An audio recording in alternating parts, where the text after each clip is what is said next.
শিৱসাগৰৰ নাজিৰা আৰু এইফালে যিটো আপুনি 2A দিছিলে ঠিক ৰাস্তাবিলাকত মাজে মাজে কাম নোহোৱাকৈ ৰাইজ অসন্তুষ্ট হৈ তাৰে মানে এটা দুৰ্ভাগ্য বুলিয়ে ক'ব লাগিব। গোটেই অসমতে ৰাস্তাৰ কামখিনি হৈ আছে, ইয়াতে ধুধৰালিয়ে হওক বান কামত যিটো গতি হ'ব লাগিছিল হোৱা নাই, কিন্তু এইবাৰ নতুনকৈ আকৌ কণ্ট্ৰেক্টৰ দিয়া হৈছে, এইবাৰ হ'ব বুলি আশা কৰিছোঁ।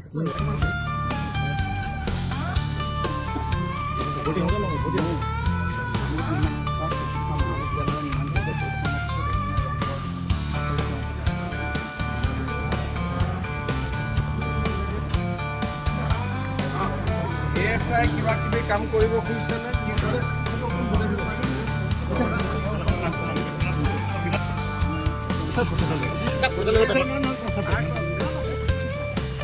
যিটো আমি প্ৰকল্পৰ কাম হাতত লৈছিলোঁ তাক পৰ্যবেক্ষণ কৰাৰ বাবে আজি মই শিৱসাগৰলৈ আহিছিলোঁ।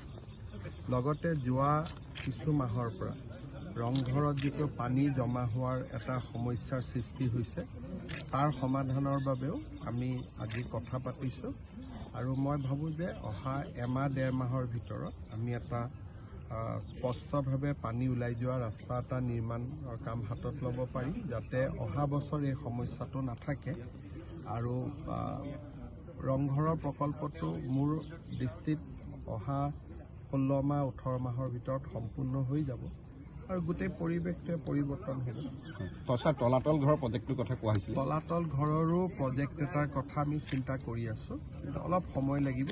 আমি 2-3টা পৰীক্ষা কৰি আছোঁ যে তলাতল ঘৰ আৰু ৰংঘৰক আমি কেনেকৈ ডিৰেক্টলি কানেক্ট কৰিব পাৰোঁ। অকণমান সময় লাগিব, কিন্তু সেইটো আমাৰ চিন্তাত আছে।